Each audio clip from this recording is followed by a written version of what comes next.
igreja e a sua missão evangelizadora, uma aproximação reformada. Eu não vou partir de início de um texto específico, mas depois eu chegarei num texto específico.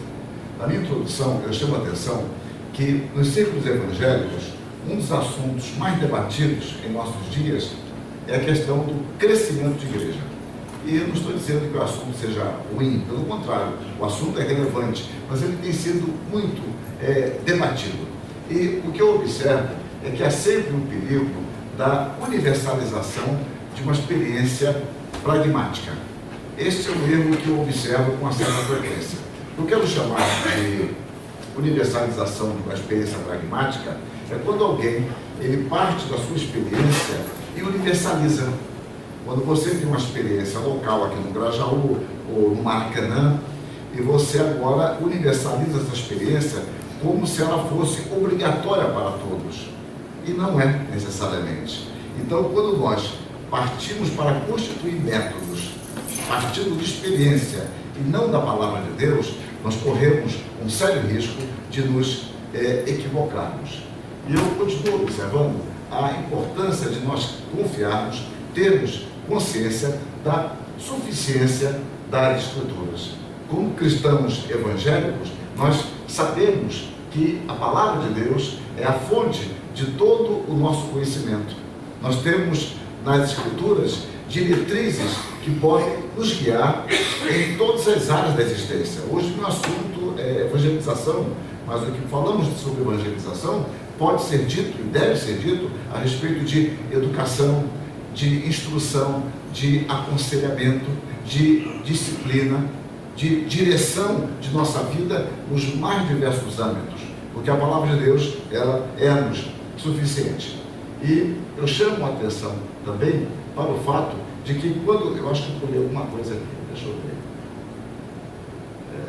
Bom, tá certo. É que eu estou apanhando isso aqui. Bom, ao lermos o livro de Atos, nós devemos observar algo que é muito importante, é a distinção entre o descritivo, aqui tem uma letrinha que foge, o descritivo e o ordenado. Essa é uma questão importante, não só no livro de Atos, mas em toda a Escritura Sagrada. Nós muitas vezes nos prendemos no que é descrito, ainda que não seja ordenado. E muitas vezes aquilo que é ordenado, nós não prestamos atenção, a menos quando isso nos interessa. O descritivo, ainda que sirva de parâmetro, não estabelece um mandamento divino. Ou seja, no livro de Atos vocês observam que a igreja, naquele fervor inicial, os irmãos venderam suas propriedades e colocaram aos pés dos apóstolos. É uma atitude magnífica, mas nós não encontramos isto como uma ordem divina, mas há uma descrição de um ato de vários irmãos que assim fizeram. Mas Pedro, mais tarde, em Atos 12, quando ele sai da prisão, ele vai para a casa de Maria, mãe de João Marcos. Ou seja, a mãe de João Marcos não vendeu a casa dela. E veja muito bem. Porque ele é uma descrição do que os crentes fizeram. Mas não era uma ordem de Deus. Vá, venda tudo que tem e coloque aos pés dos apóstolos. Então, isso é o descritivo. O ordenado, no entanto, é para ser cumprido sempre. Então, nós temos que entender essas distinções. O que é descrito, eu posso ter como parâmetro, posso ter como um modelo de inspiração, mas não é algo ordenado por Deus. Então, quando nós lemos Atos, nós temos que pensar seriamente nisso. E no livro de Atos, nós vamos encontrar o livro-eixo de todo o Novo Testamento. Porque o livro de Atos estabelece uma ligação entre o quê? Entre os evangelhos e as epístolas. Se você lê os evangelhos e depois lê as epístolas, falta alguma coisa se você não tiver Atos, porque é Atos que vai mostrar esse evangelho sendo pregado até chegar às igrejas, e agora nós temos nas epístolas as igrejas constituídas pelo Senhor. Então, quando nós observamos o livro de Atos, vemos que ele está demonstrando, em forma de esboço, como foi que a igreja sai de Jerusalém e chega até Roma. O livro de Atos tem vários propósitos, mas sem dúvida um dos propósitos do livro de Atos é mostrar como a igreja ela vai avançando e atinge a capital gentílica. Então, é por isso que nós observamos no livro de Atos uma ênfase no crescimento da igreja. A igreja ela vai evoluir sendo demonstrado isto como? Ela vai ter em Atos um crescimento que vai ultrapassar barreiras geográficas. O evangelho não vai ser pregado apenas para judeus, vai ultrapassar barreiras religiosas e culturais, culminando com a chegada de Paulo em Roma. Então, nós vamos encontrar a igreja constituída de romanos, gregos, vamos encontrar a igreja constituída por judeus, e era difícil compreender tudo isso, mas em Atos nós vamos observar isso, como é que o ministério da igreja vai se expandindo por meio da pregação do evangelho. E isso me conduz então a este ponto que eu chamo de poder do alto. Antes do nosso Senhor Jesus Cristo ser assunto aos céus, ele reúne os seus discípulos e lhes diz: recebereis poder. Desculpe esse caracteres aqui, é que as fontes aqui não tem, não pude instalar. Mas não se preocupe, isso não atrapalha nada. Recebereis poder ao descer sobre vós do Espírito Santo e sereis minhas testemunhas, tanto em Jerusalém como em toda a Judéia e Samaria, até aos confins do mundo, ou os confins da terra. Bom, nós vemos agora, na redação do Evangelho de Lucas, nós temos palavras semelhantes, porém de forma mais detalhada. E encontramos assim: a seguir, Jesus lhes disse: são estas as palavras que eu vos falei, estando ainda convosco. Importava-se cumprisse tudo o que de mim está escrito na lei de Moisés, nos profetas e nos salmos. Então, lhes abriu o entendimento para compreender as Escrituras. E lhes disse: assim está escrito que o Cristo havia de padecer e ressuscitar dentre os mortos no terceiro dia, e que em seu nome se pregasse arrependimento para a remissão de pecados a todas as nações, começando em Jerusalém. Vós sois testemunhas destas coisas. Eis que envio sobre vós a promessa de meu Pai. Permanecei, pois, na cidade, até que do alto sejais revestido de poder. Isso está em Lucas 24, de 44 a 49. Nós podemos realçar, a partir daí, alguns pontos importantes.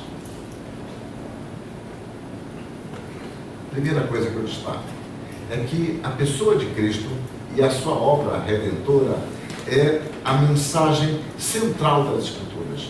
Todos os livros das Escrituras apontam para Jesus Cristo. Observe o que diz o verso 44. A seguir, Jesus lhe disse: são estas as palavras que eu vos falei, estando ainda convosco. Importava-se cumprisse tudo o que de mim está escrito. Reparem, tudo o que de mim está escrito na lei de Moisés, nos profetas e nos salmos. Por que Jesus Cristo ele usa essas três divisões? Lei de Moisés, profetas e salmos.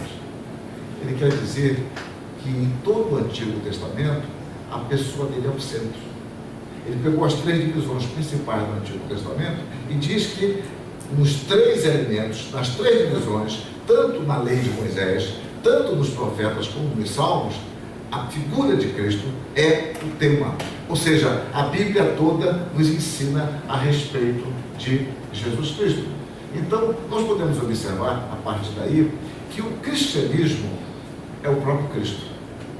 Você pode ter diversos ensinamentos sobre vários líderes, sobre vários conceitos, e esses líderes podem cair, eles podem passar. Mas alguém fala: mas o que importa é o que ele disse de bom. Com o cristianismo não é assim. Porque o cristianismo, antes de ser um líder, antes de Cristo ser um profeta, antes dele ser um sacerdote, antes dele ser um rei, ele é perfeitamente Deus e perfeitamente homem. Não existe fé cristã se Jesus Cristo não for quem ele reivindica ser. A fé cristã ampara-se, antes de um ensinamento, ampara-se numa pessoa. E é por isso que os ataques históricos sempre foram dirigidos à palavra e à pessoa de Cristo. Sempre foi isso. Ou desmerecer a palavra, de onde nós aprendemos quem é Jesus Cristo, ou desmerecer a própria pessoa de Cristo. Um autor contemporâneo, o Lawson, ele diz o seguinte: o tema central de toda a Bíblia é Jesus Cristo, o Redentor de todos os que o invocam. Jesus Cristo crucificado é o tema que unifica toda a Escritura. Então, um tema que unifica. Jesus Cristo está dizendo o que era dito dele na lei, nos salmos e nos profetas. Podemos aprender uma outra questão importante a partir daquele texto.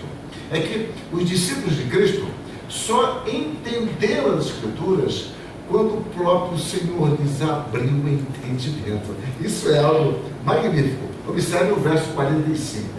Então lhes abriu o entendimento para compreenderem as Escrituras.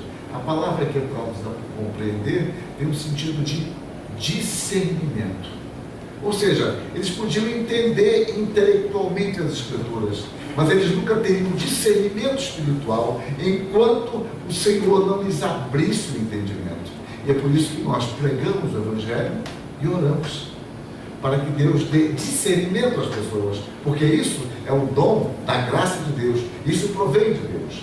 Um outro aspecto que nós destacamos é que os discípulos, como testemunhas, deveriam pregar o Evangelho profetizado e vivenciado por eles na companhia de Jesus Cristo, o Verbo encarnado. Observe lá o texto, os versos 47 e 48. E que em seu nome se pregasse arrependimento para a remissão de pecados a todas as nações, começando de Jerusalém. Vós sois testemunhas destas coisas. Ou seja, eles anunciam a companhia do Senhor Jesus Cristo. Eles pregam em nome de Jesus Cristo. Não é a igreja que é a mensagem é o próprio Senhor Jesus Cristo. Podemos observar mais aqui. O alcance dessa missão primitiva teria início em Jerusalém. Depois se estenderia a todo mundo. Nós chamamos isso de universalidade da pregação. Isso parece uma coisa tão óbvia para nós hoje, mas não era óbvia para os discípulos. Pregar a todos, pregar a gentios essa salvação era muito estranho. Então, no verso 47, nós vemos em que seu nome se pregasse arrependimento para a remissão de pecados a todas as nações, começando de Jerusalém. Isso é muito importante. Você começa aqui, mas não se restringe aqui. Você vai atingir lá, mas começa aqui. Começa em Jerusalém. Outro aspecto que eu destaco no texto é que eles deveriam aguardar que do alto fossem revestidos de poder. Vejam o verso 49. Eis que envio sobre vós a promessa de meu Pai, permanecei, pois, na cidade, até que do alto sejais revestido de poder. A palavra usada para revestir é de vestimenta mesmo. A ideia de que eles fossem revestidos, cobertos com o poder de Deus. Reparem a importância, a gravidade e a necessidade que eles tinham do poder de Deus para levar adiante essa mensagem. Significa, então, que não era algo tão simples, não era algo tão fácil de fazer. Outro aspecto que a gente destaca é que o poder que receberiam seria do alto. Não era qualquer poder. O poder provém de Deus. É Deus mesmo quem daria poder aos seus discípulos para pregar o Evangelho. O poder do alto. Isso me leva, então, ao segundo ponto de nossa exposição, que é Atos, o testemunho do poder do Espírito. Paulo diz aos Romanos o quê? Ele diz que o Evangelho é o poder de Deus. Ele diz, eu não me envergonho do Evangelho porque é o poder de Deus. Paulo também vai falar aos Coríntios que a palavra da cruz é o poder de Deus. Certamente, a palavra da cruz é loucura para os que se perdem, mas para nós que somos salvos, poder de Deus. Observem, uns chamam isso de loucura. E loucura, a expressão que Paulo emprega, não é de uma doença, é de uma imbecilidade. Ele diz que aqueles que não creem acham que a mensagem do Evangelho é idiota, é imbecil, não é louca no sentido de doença. Mas para nós que somos salvos, é o poder de Deus. Reparem, Deus confere poder para que a igreja proclame, e este Evangelho no poder de Deus produz esta transformação. Mas Paulo continua, ele vai nos dizer que a palavra da graça é poderosa para nos edificar. É o que ele fala aos presbíteros de Éfeso em Mileto. Agora, pois, encomendo-vos ao Senhor e à palavra da sua graça, que tem poder para vos edificar e dar herança entre todos os que são santificados. Esta palavra poder é de onde vem a nossa palavra dinamismo, dinâmica, dinamite. Essa é a palavra que é usada por Paulo para o poder. Então o Evangelho é o poder, é como um dínamo que nos dá dinamismo para realizar a obra. O Evangelho é assim, é o poder de Deus. Só que qualquer produto, ele se desgasta com o tempo. Se alguma irmã chegar em casa, talvez uma das máquinas de lavar roupa esteja andando pela casa. Já viram isso já? Aquela máquina de lavar roupa começa a andar pela casa na centrifugação? Eu sempre aconselho os maridos, aproveitando que tem muitos homens aqui hoje, para comprar um fio de extensão. Mais barato que uma máquina nova. Mas em geral, a máquina quando começa a andar pela casa na centrifugação, pode ser apenas uma correia embaixo para perder o equilíbrio, e ela começa a andar. É porque ela se desgastou. O marido acha que comprou 2 anos, e a mulher fala que nada. Nosso neto não tinha nem nascido, nem nosso filho ainda, logo tinha já uns 30 anos. A gente esquece que comprou. O carro, a mesma coisa. O carro ele começa a desgastar peças, começa a quebrar uma coisa nem outra, há um desgaste natural. Tudo funciona assim. Mas com o Evangelho de Deus, o poder do Evangelho, e algo que é bastante estimulante para nós, é que ele não se deteriora, ele não se perde. O Evangelho é tão poder de Deus no tempo de Paulo, como é hoje. Eu não posso dizer, antigamente essa cafeteira fazia café mais rápido, essa máquina de passar roupa, esse ferro de passar roupa, ela esquentava muito melhor. Agora nada, vai demorar muito a esquentar, usa sem controle. Quando era novo, esse órgão, quando era afinado, era muito bom. Hoje é muito difícil. Nós falamos isso com as coisas, mas com o Evangelho não. Ele tem o mesmo poder de antes. Por isso que o Evangelho, ele continua sendo o poder de Deus. E o Evangelho, então, que nós anunciamos, ele não parte de fábulas inventadas. Nós queremos simplesmente enfraquecer o Evangelho e começamos a entulhar o Evangelho de coisas estranhas. Olha o que Paulo vai, então, Pedro vai dizer: porque não vos demos a conhecer o poder e a vinda de nosso Senhor Jesus Cristo, seguindo fábulas ou lendas, engenhosamente inventadas, mas nós fomos testemunhas oculares da sua majestade. Repare que Pedro escolhe bem os termos. Não seguindo fábulas ou lendas engenhosamente inventadas. Porque as fábulas, elas têm que ser muito bem inventadas, tem que usar do engenho. E a palavra engenho, apenas uma curiosidade, a palavra engenho, engenhosidade, engenhoso, quer dizer alguém que tem um gênio dentro de si. Ter um gênio dentro de si, para os gregos, é ter um demônio dentro de si. Daí a ideia de criatividade. E Paulo então está dizendo, Pedro está dizendo, olha, nós não temos a conhecer o Evangelho com fábulas engenhosamente inventadas, porque as pessoas gostam de fábulas. Se pudesse inventar um Evangelho que Cristo não tivesse morrido na cruz, nossa, melhor. Na última hora o Pai o libertou e ele agora foi assunto aos céus e foram queimados todos aqueles que queriam matá-lo. Seria uma mensagem magnífica, só que não salvaria ninguém.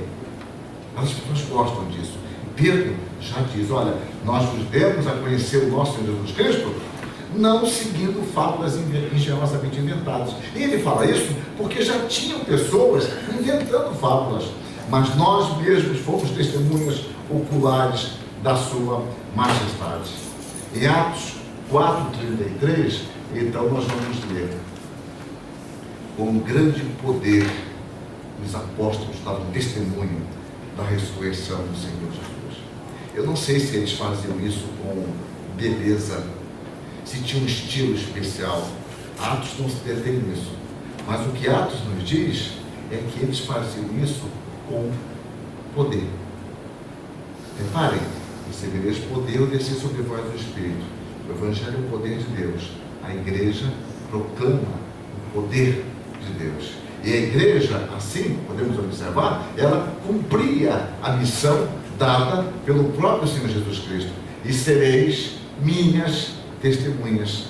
Então observem que a igreja teve uma experiência pessoal com o seu Senhor e foi comissionada pelo próprio Senhor a dar testemunho perante o mundo. Mas nós não terceirizamos a mensagem. Às vezes a impressão que eu tenho de missão é que nós queremos terceirizar a missão. Eu financiar alguém, não quero mais saber disso. Ou seja, eu já dei meu dinheiro, já cumpri a minha cota. E a igreja, ela está comprometida com esta mensagem. E encontramos a ordem de Jesus Cristo: ide por todo mundo e pregar o Evangelho a toda criatura. E ele fala isso para a igreja, no caso ali, para os discípulos, que conheciam Jesus Cristo. Já haviam experimentado o poder do Evangelho, o poder da salvação, o poder de sua transformação. Então nós devemos observar mais que a igreja não cria a mensagem. Isso é importante entender. A igreja não cria a mensagem, nem é a mensagem. Nós não somos a mensagem. Nós apontamos para algo. Ontem foi sexta. Ontem eu fui no mercado rapidamente com minha esposa. Tinha uma prova de café. A prova de café, a moça fez uma propaganda sobre café, etc. E eu provei café, um café que foi comprado por outra empresa, não lembro o nome daquele café. Muito bom, café ao Jardim, alguma coisa assim.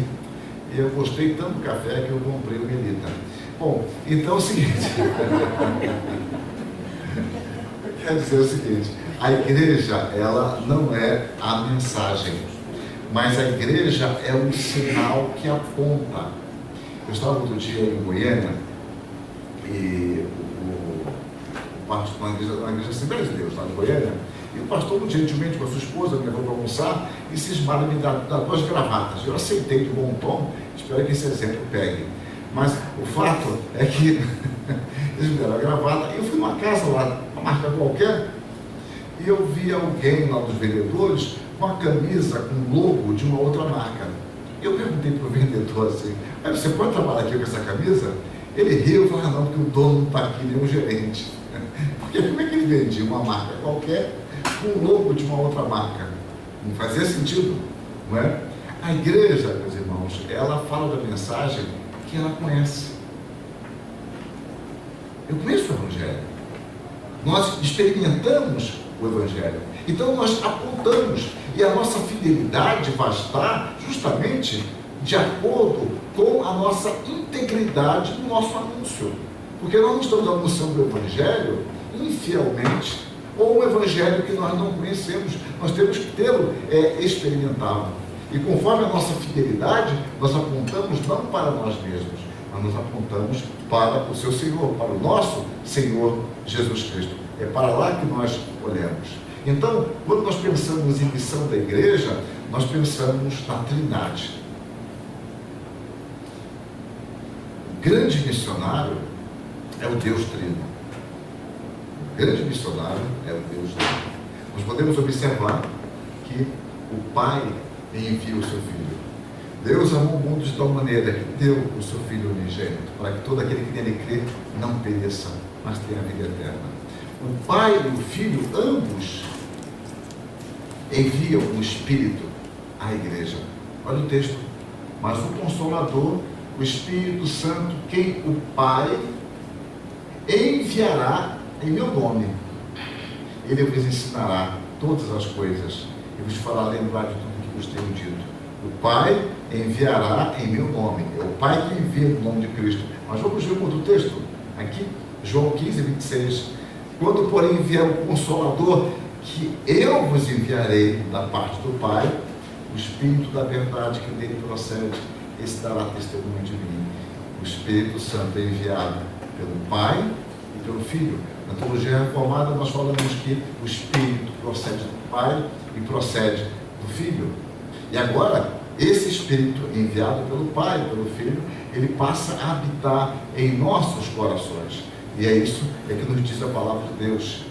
Vós, porém, não estáis na carne, mas no Espírito, se de fato o Espírito de Deus habita em vós. E se alguém não tem o Espírito de Cristo, esse tal não é dele. E o texto, então, continua. Pois todos os que são guiados pelo Espírito de Deus são filhos de Deus.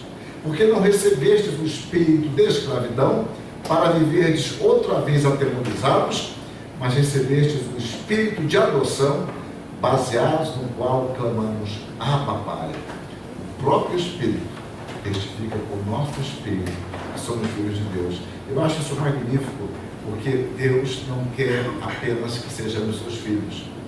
Ele quer que nós saibamos que somos seus filhos. O Espírito nos comunica esta certeza, testifica em nós que nós somos filhos de Deus. Mas observe, o Pai envia o Filho. O Pai e o Filho enviam o Espírito.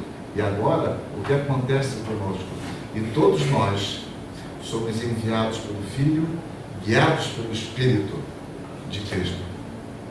Assim como tu me enviaste ao mundo, também eu os enviei ao mundo.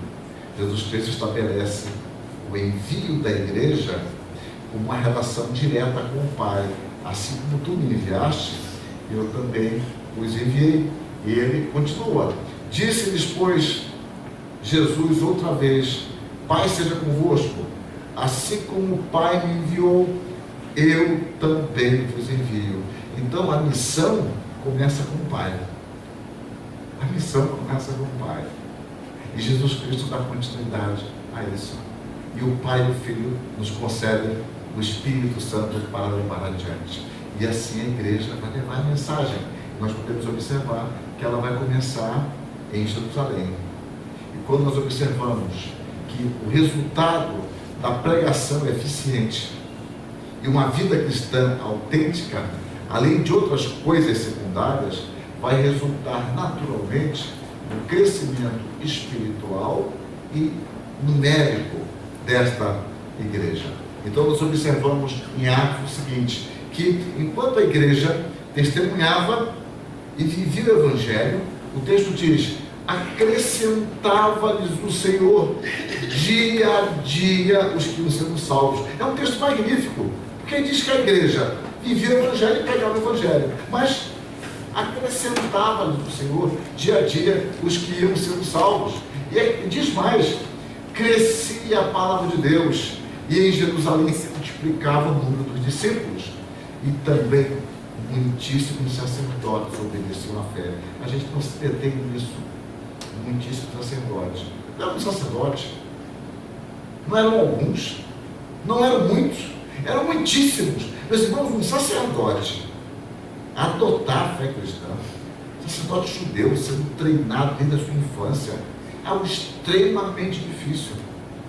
Mas a igreja pregava a palavra e o Senhor acrescentava dia a dia, e muitíssimos sacerdotes obedeciam à fé. Eu indico aqui outros textos que falam sobre o crescimento da igreja, todos em Atos dos Apóstolos.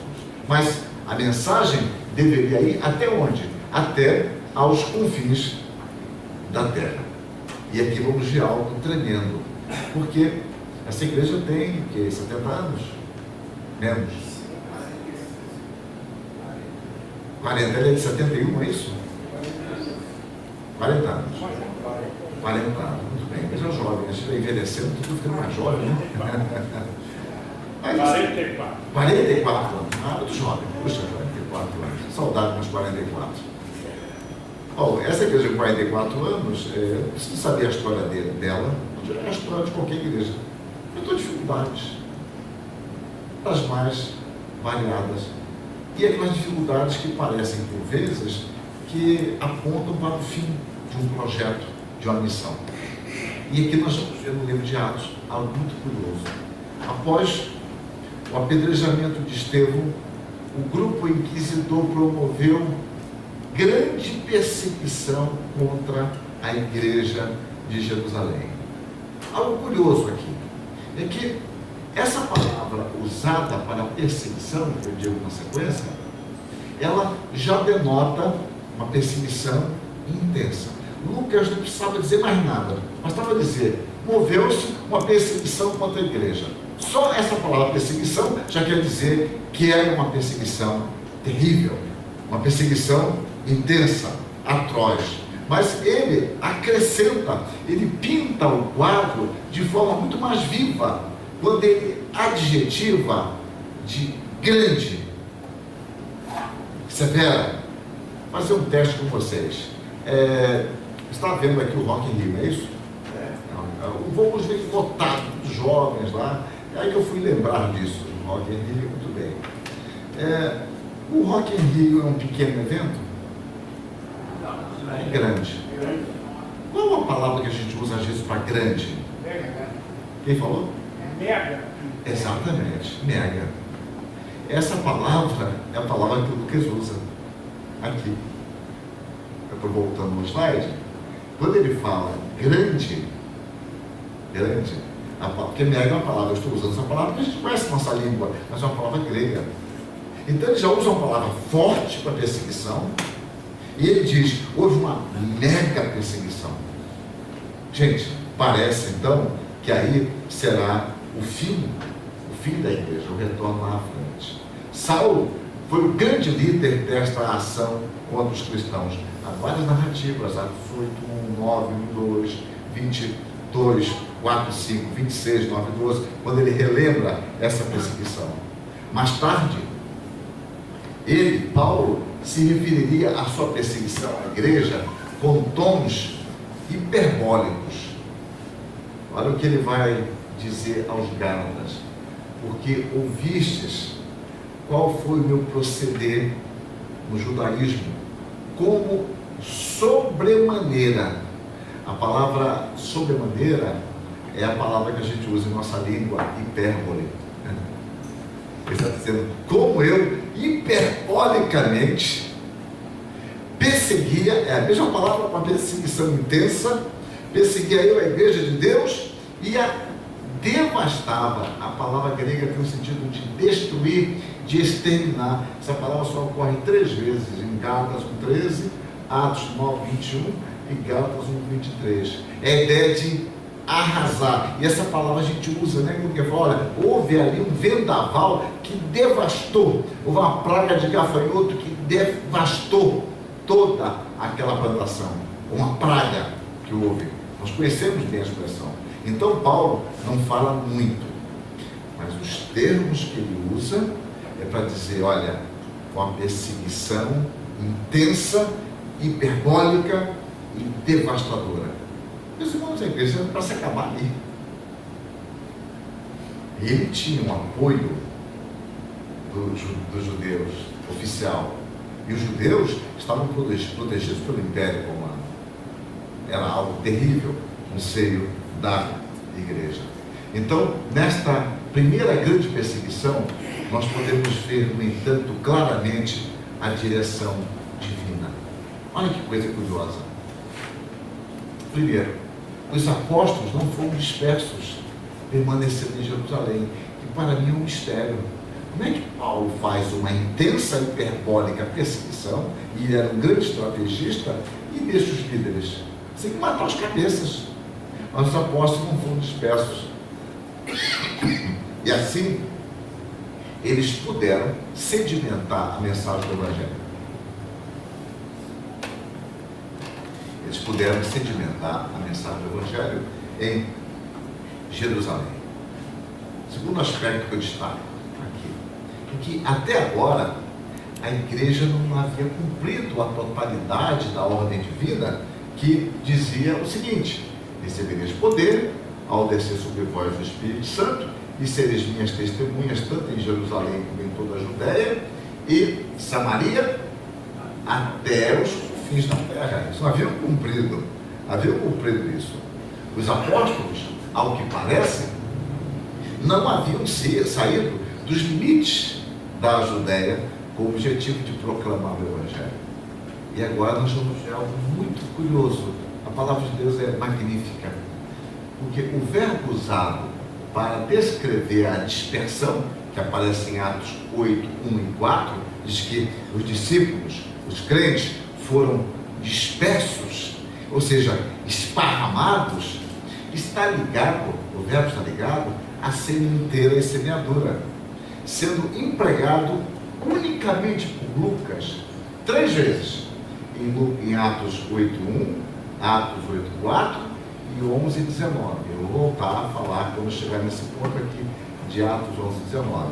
Então, houve uma mega hiperbólica, intensa perseguição e a igreja foi desbaratada. Então, se a gente está ali dentro e pensa, acabou a igreja, não há mais saída para ela. O fato é que nós podemos observar que por meio da perseguição, os discípulos saíram de Jerusalém levando as boas novas do Evangelho, semeando a semente do Evangelho.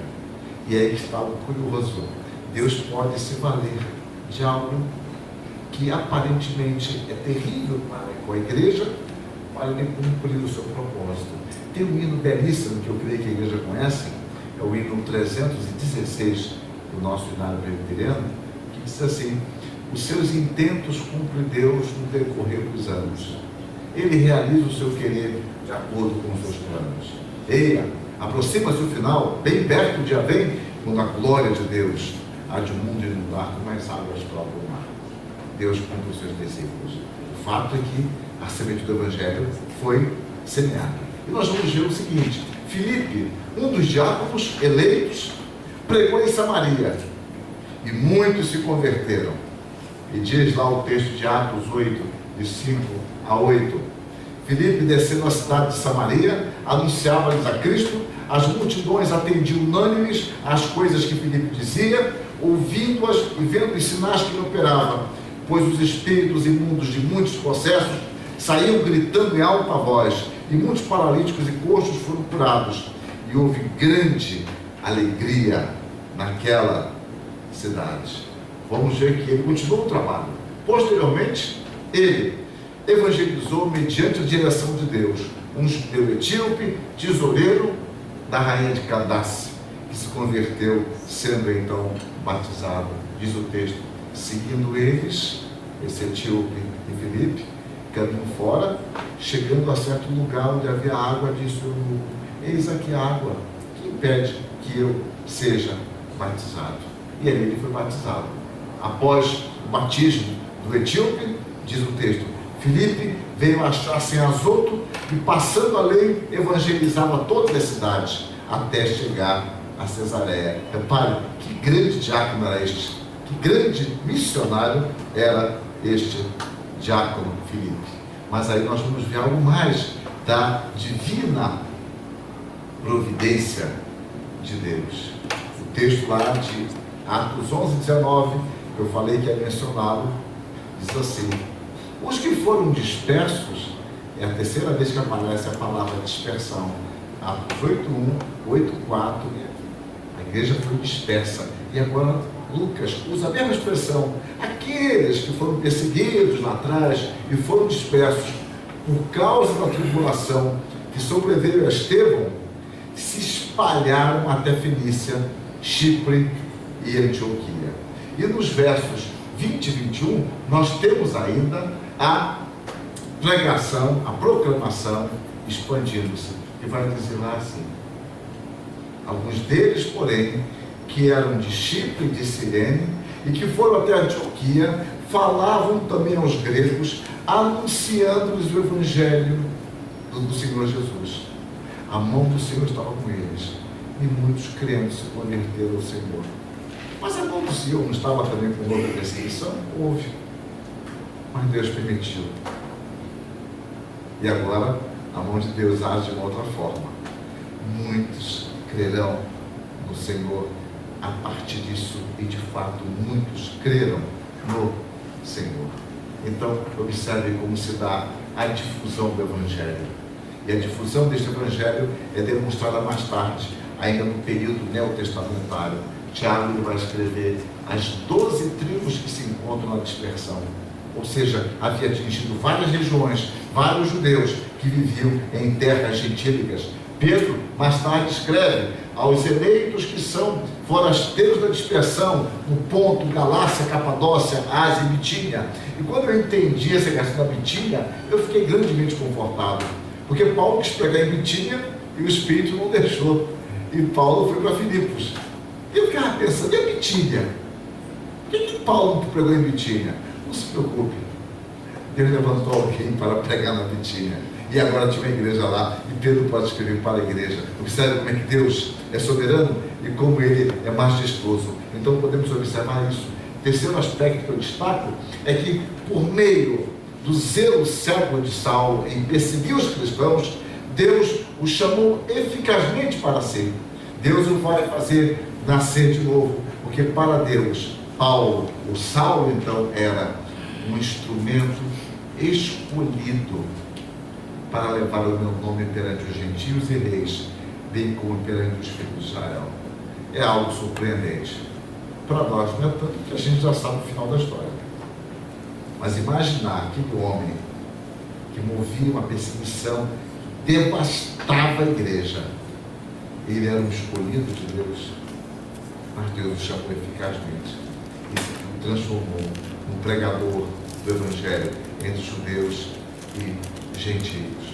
Mais tarde, Paulo, o antigo Saulo, ele escreveu: quando, porém, ao que me separou antes de eu nascer e me chamou por sua graça, aprove revelar seu Filho em mim, para que eu pregasse entre os gentios. E ele diz isso aqui, meus irmãos, Gálatas 1, 14 e 15, logo em seguida tem dito no verso 13 que ele devastava a igreja. Por isso que ele usa o porém. Quando, porém, é que me separou antes de eu nascer e me chamou pela sua graça. Isso me faz pensar algo muito óbvio biblicamente, é que ninguém está além da salvação. Aquelas pessoas que você acha que nunca serão atingidas, poderão ser atingidas se Deus assim quiser. Cabe a nós anunciar o Evangelho. Porque Saulo, meus irmãos, se você vivesse naquele tempo, se eu vivesse naquele tempo, ele era o último homem que eu imaginaria que se converteria à fé cristã. Mas aprove a Deus chamá-lo conforme o seu decreto eterno. Então nós observamos que, por intermédio do trabalho de Filipe, Pedro, Paulo, Barnabé, Silas, Timóteo, Tito e milhares de irmãos anônimos, o Evangelho proliferou em todos os continentes. E nós hoje? Bom, nós hoje somos herdeiros desta proclamação. O crescimento da igreja, impulsionado pelo Espírito, está operando, e Deus continua operando por meio de nós, por intermédio de todos os irmãos. A maioria nós nem conhecemos, nunca ouvimos falar, mas Deus opera. Irmãos nossos, em todos os lugares, têm usufruído deste poder, têm dado o seu testemunho e Deus tem alcançado o seu povo. O fato é que todos estavam comprometidos com a obra missionária, quer em suas cidades, quer em outras regiões. Isso me conduz ao meu terceiro ponto, que é o Espírito continua a dirigir a igreja na evangelização. Não é algo passado apenas no livro de Atos dos Apóstolos. Então, o mesmo Espírito que forma a igreja também a comanda na evangelização. Deus escolhe, envia, Deus dirige os seus servos na proclamação do Evangelho. E eu tomo aqui como exemplo magnífico Genebra e a escola de missões. Genebra foi o maior centro intelectual e missionário do protestantismo na Reforma.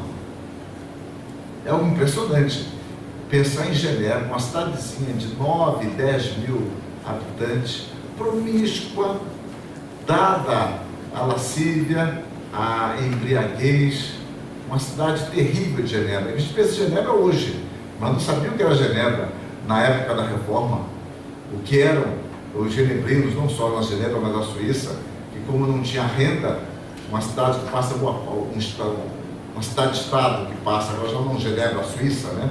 Que passa boa parte do ano coberta de neve, frio tremendo, não tem emprego, e seus jovens, para ganhar dinheiro, eram mercenários. Por isso que os suíços se tornaram famosos como mercenários. E o Evangelho vai transformando aqueles homens de um modo especial a partir de Genebra. E ali começa, já em 1535, uma escola para meninas, que era algo extremamente revolucionário. Em 1559 começa ali uma escola com o objetivo de ser gratuita. Não se tinha recursos ainda, mas o objetivo era esse, de gratuidade. E mais tarde essa escola, essa academia de Genebra, vai se transformar na famosa Universidade de Genebra.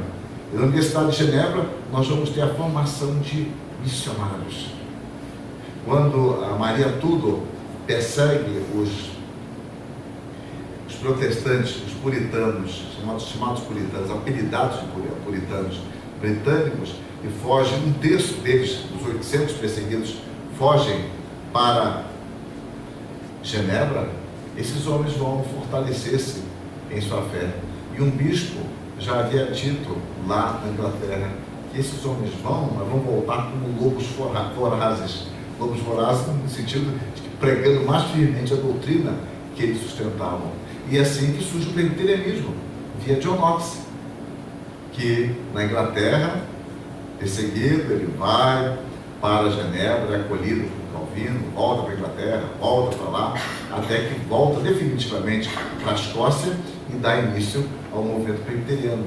Mas Genebra se tornou um grande centro missionário. É aí que vai ser usada a palavra comportou, né? Porque vai surgir os contrabandistas, os precursores do irmão André, que estão no famoso, né, como contrabandista de Deus. Esses homens contrabandeavam as institutas de Calvino em seus casacos, levando para a França, evangelizando a França. Quando você vê as atas do Conselho de Genebra, era uma grande preocupação em preparar missionários para enviar para todo mundo. E o Brasil foi beneficiado por isso, embora eles foram perseguidos, traídos e destruídos no século XVII. Mas Genebra conseguiu entender a responsabilidade, o estudo profundo da palavra de Deus e um grande espírito missionário. A Academia de Genebra se tornou um grande centro missionário, um celeiro de missões, sem dúvida. Eu apenas ilustro com isso. E eu posso atualizar mais isso falando sobre o Brasil, começando a falar de Archibald Green Simon, que é um missionário nosso. A nossa igreja completou este ano 156 anos, né, dia 12 de agosto. Então, Archibald Green Simon, nos Estados Unidos, ele vai se sentir chamado para o grupo missionário quando ainda iniciava os seus estudos teológicos. Às vezes a gente não consegue entender isso, porque nós estamos tão especializados, a cultura moderna é tão especializada, que você quer especializar Deus. Simonton, ele vai sentir chamado para o ministério, para a missão, melhor dizendo, quando ele começava o seminário, no primeiro ano dele, primeiro semestre, como aluno, ele vai ouvir a mensagem de um teólogo chamado Charles Hodge, um dos maiores teólogos de todos os tempos. Não ouviu o missionário, ele ouviu um teólogo no meio dele. Simonton começou a pensar no campo missionário. E esse despertamento dele vai amadurecendo gradativamente, até que no dia 25 de novembro de 1858, Simonton finalmente formalizou o seu pedido à ajuda de missões estrangeiras, e ele vai mencionar o Brasil como o seu campo de interesse. E ele vai concluir o seu diário dizendo o seguinte: a ti, ó Deus, confio meus caminhos, na certeza de que o Senhor dirigirá meus passos retamente. Jovenzinho ainda, a junta vai responder afirmativamente, e o seu pedido já na primeira quinzena de dezembro de 1858, e Simonton vai desembarcar no Brasil, como todos nós sabemos, no dia 12 de agosto de 1859, numa sexta-feira, às 9h30 da manhã, depois de uma viagem de 55 dias. E aqui começa o seu trabalho. E a gente observa que em 8 anos de trabalho, ajudado posteriormente por Blackford, que chegaria um ano depois, em 25 de setembro de 1860, e pelo reverendo José Manuel da Conceição, o padre convertido ao catolicismo, e que seria ordenado pastor em 17 de 12 de 1865, daí o dia do pastor presbiteriano ser dia 12 de dezembro, entre outros, quer dizer, ajudado por Blackford, por Conceição, entre outros. Simonton vai nos deixar o quê? Ele vai nos deixar a imprensa evangélica. O primeiro número vai ser publicado em 5 de 11 de 1864, provavelmente o primeiro jornal evangélico de toda a América Latina. E a imprensa no Brasil não tinha grande tradição. A imprensa começou no Brasil oficialmente em 1812, mesmo assim com sérias censuras, jornais livres só a partir de 1821, e mesmo assim sendo publicado na Inglaterra, é contrabandeado no Brasil.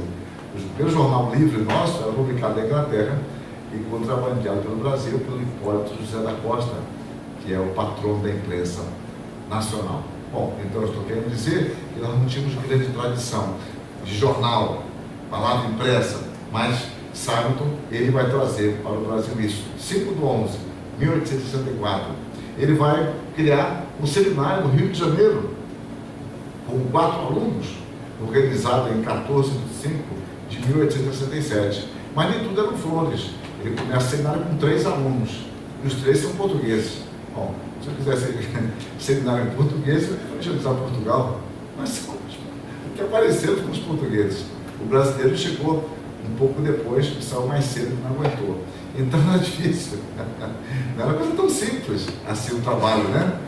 O Brasil, quando aparece português, chegou o brasileiro finalmente, mas ele é muito nervoso, irritante, a família Cerqueira César, Cerqueira Leite, melhor dizendo, ele acabou desistindo antes do curso.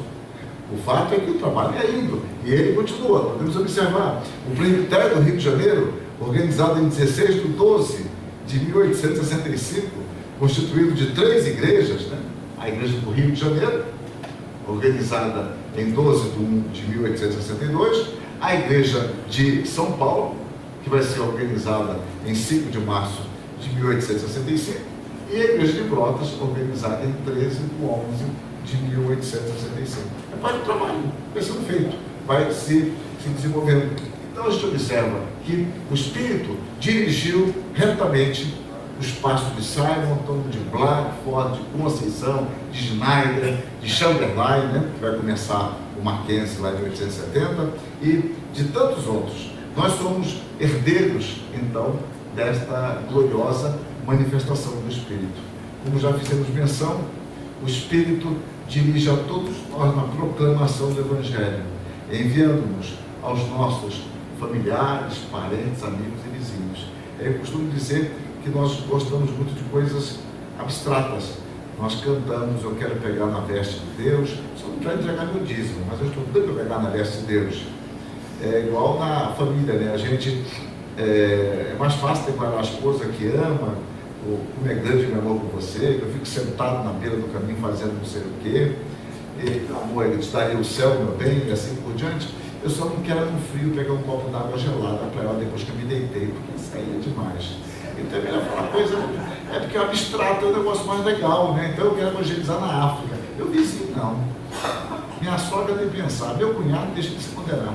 Então, ou seja, você gosta de coisa assim, grandiosa, de cantar coisas magníficas assim, todo o meu coração é teu. Agora, escola dominical de manhã, no frio, aí é difícil. Meu coração é teu, meu corpo é meu. Então você fica com problema assim. Então Deus nos envia nossos parentes, familiares, amigos, vizinhos. Eu não preciso ficar pensando tão longe. Repare, uma coisa não exclui outra. Estou dizendo que nós tendemos a pensar, onde quer que o Senhor me mande, eu irei, desde que não seja com o meu vizinho 202. Então, aí é mais complicado para a gente. Então, o sacerdócio universal dos crentes, obtido por Cristo, por meio de quem nós temos livre acesso a Deus, torna-nos também responsáveis pelo testemunho da mensagem redentora de Cristo a todos. Eu parto então agora para minhas considerações finais, dentro do tempo de 1 hora que eu tenho para falar. Então, considerações finais, a igreja como proclamadora do Evangelho. Então, são considerações finais. Não se iludam, esse aqui é um recurso que eu uso para enganar vocês, tem muita coisa, mas são as considerações finais. Então, a primeira coisa que eu destaco é que a existência da igreja determina a sua missão. A missão da igreja, ela não é algo periférico. Pregar o Evangelho não é algo periférico. Então, não é algo acidental. Indica, então, a sua própria essência. Nós temos que entender a natureza da igreja, nós temos que entender ao que ela se propõe. Quando nós confundimos a que a igreja se propõe, nós começamos a trazer atributos para a igreja que não são admiráveis e muito menos elencados entre o seu propósito. Quando nós perdemos, por exemplo, a dimensão de culto, nós ficamos pensando que o objetivo da igreja, dos pastores, é entreter o auditório. Então achamos que a igreja é um circo, e alguns pastores se parecem com isso. Então nós perdemos a dimensão. O que é o culto a Deus? O que é a exposição da palavra de Deus? O que nós esperamos ter num culto a Deus? Então a igreja, ela foi constituída por Deus para glorificar-lhe em sua existência. E o Senhor é glorificado quando a igreja lhe obedece. Não há outra forma de glorificar Deus senão lhe obedecendo. O Senhor Jesus Cristo, na quinta-feira antes da sua alta entrega em favor do seu povo, ele diz, está lá em João 17,4: eu te glorifiquei na terra, consumando a obra que me confiaste para realizar. Ou seja, nós glorificamos a Deus, cultuando a Deus ou lhe obedecendo. Porque a igreja, ela não tem outra razão de sua existência senão que o culto a Deus. Nós somos chamados a prestar culto a Deus. Ela manifesta-se no culto como o povo de Deus. É o povo redimido que narra a obra vitoriosa de Cristo, sendo esta obra um testemunho concreto do poder amoroso e misericordioso de Deus. Ou seja, a igreja, eu volto ao ponto, ela não é a mensagem, mas ela evidencia a mensagem pelo poder de Deus. Lembra-se lá do rapaz vendendo uma camisa lá em Goiás, com a outra marca? Ou se você encontrasse ali no Carrefour alguém dando um suco lá qualquer, e tomando escondido o Del Valle, que é melhor. Não, detesto esse suco, mas eu demonstro ele porque eu sou pago para isso. Então a igreja, ela não fica com uma falsidade ideológica, ela proclama o Evangelho, do qual ela tem experimentado e tem usufruído os seus efeitos. Então eu digo mais que o ato de culto, portanto, é um ato de proclamação.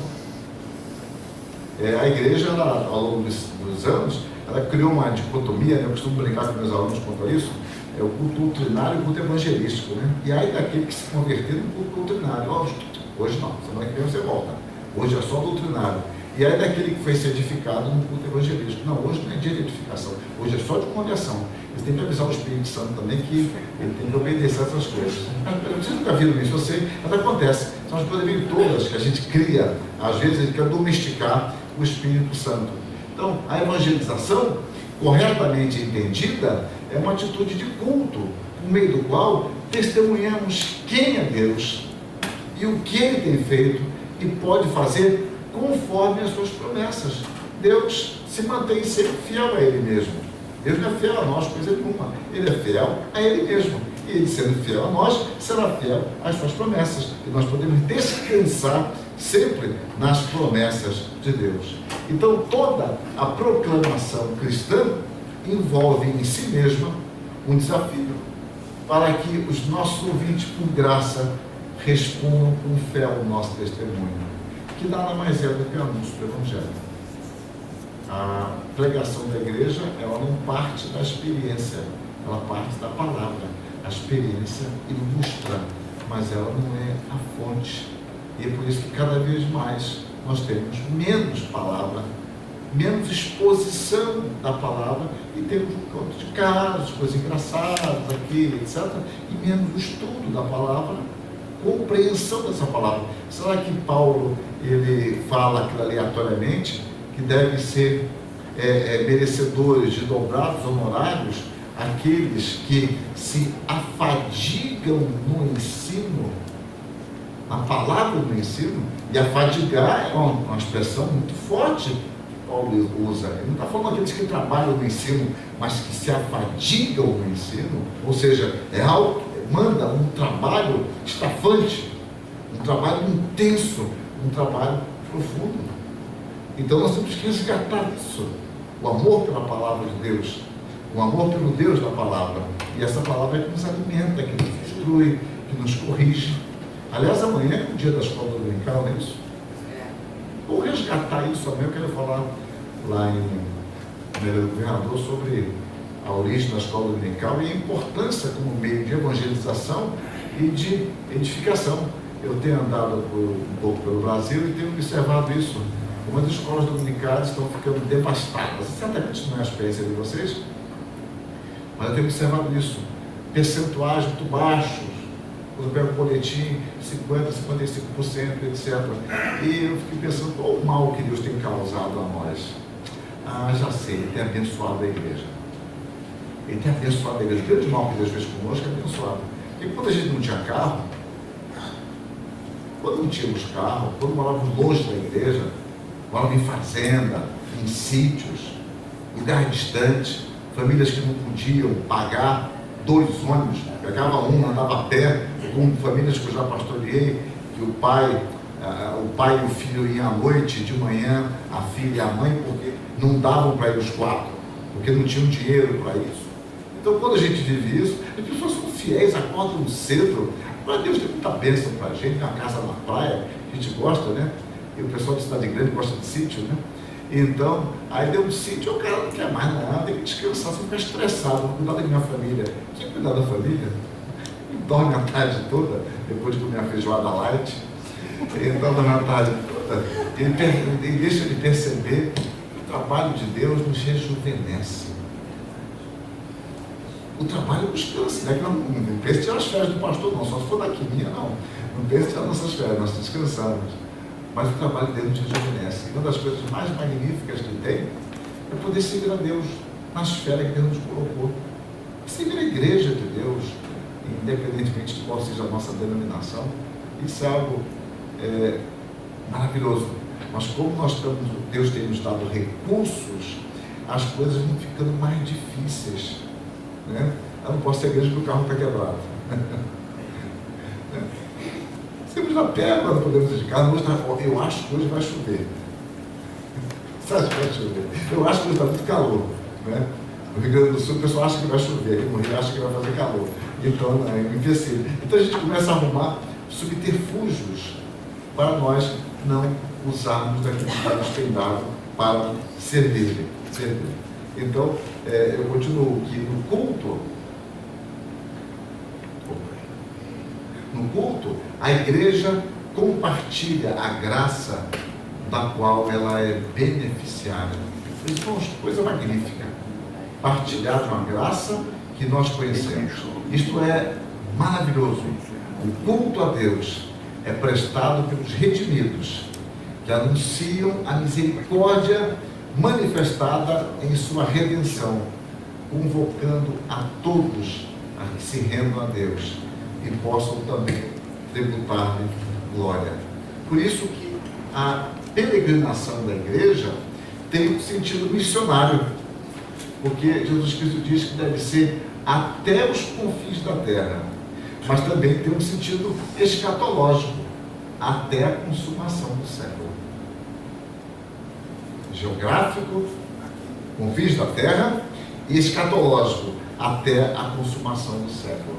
Então, o imperativo de Cristo, que não é imperativo, é uma constatação que a igreja ela deve, indo pregar o Evangelho. Então nós observamos que enquanto a igreja caminha, ela confronta os homens com a mensagem do Evangelho, conclamando a todos o arrependimento e fé em Cristo Jesus, até que Ele volte. É uma caminhada da igreja. Uma das coisas abençoadoras é a rotina da vida. Dentro da rotina, Deus nos dá oportunidades magníficas e nós não percebemos. Quando eu falo de rotina, algumas pessoas falam: pastor, não gosto de rotina. Não gosto de rotina, não. Então espere o seu carro amanhã de manhã, não pegue. Não, pastor. Espere quando chegar em casa, a luz queime, que acabe a água. Essa rotina você gosta, né? É isso, cara. Essa rotina a gente gosta. É que rotina falando é sempre uma coisa repetitiva e inconsequente. Mas eu estou dizendo que uma das grandes bênçãos é a rotina da vida. Poder acordar, trabalhar, cuidar da nossa família, ter o nosso sustento. E enquanto nós vivenciamos isso, pela bênção de Deus, nós vamos difundindo o Evangelho, semeando a semente. Eu não preciso me deslocar para um lugar tão distante. Deus pode me chamar para lá, eu devo atender. Faz parte da essência isso. Enquanto a igreja caminha, ela anuncia o Evangelho. Então, nós somos o meio ordinário, estabelecido por Deus, para que o mundo ouça a mensagem do Evangelho. O autor do século XX, a Henry Kuyper, dizia que a igreja é o agente por excelência para a evangelização. O fato, meus irmãos, é que nenhum homem será salvo fora de Cristo. Mas para que isso aconteça, ele tem que conhecer o Evangelho da graça. Mas a pergunta de Paulo permanece: como crerão se não houver quem pregue? Vão crer se não há quem pregue. A igreja revela-se como povo de Deus no seu testemunho a respeito de Deus e de sua glória manifestada em Cristo, bem como na declaração do pecado humano e da necessidade de reconciliação com Deus. Aquele belíssimo, né, que fala reconciliai-vos já, é a mensagem que nos deu, né, que a igreja proclama, reconciliai-vos já. A igreja, ela não está aqui para entreter as pessoas, nem para aplicar paliativos, mas para confrontar as pessoas com a mensagem da glória de Deus, que leva o homem ao reconhecimento do seu pecado, ao arrependimento e à fé em Jesus Cristo. Então a igreja é uma testemunha não simplesmente voluntária, ela é comissionada. É Deus mesmo quem comissionou a igreja. Para quê? Para narrar os seus atos gloriosos e salvadores. A igreja é o meio ordinário de Deus para esta tarefa. Deus aprove a Deus estabelecer a igreja como instrumento de proclamação. Então, como igreja, somos levados, sob a direção do Espírito, de forma irreversível, a testemunhar sobre a realidade de Cristo e do poder da sua graça. O autor contemporâneo nos chama a atenção. No momento presente, os pregadores têm que resistir à tentação de serem moldados pelos ditames culturais de uma sociedade ímpia. Ouvidos ímpios sempre desejarão ser fascinados e não confrontados, cativados e não desafiados. E a palavra de Deus, ela nos confronta. Por isso que, para nós mesmos crentes, uma das grandes bênçãos do culto é quando nós muitas vezes saímos angustiados, porque o pecado foi confrontado. Isso exige reconciliação, perdão, retorno. Deus nos fala, Deus nos abençoa e Deus nos alimenta. Então, finalmente, devemos lembrar de que Deus é Senhor. A nós compete pregar, ensinar, interceder, suplicar.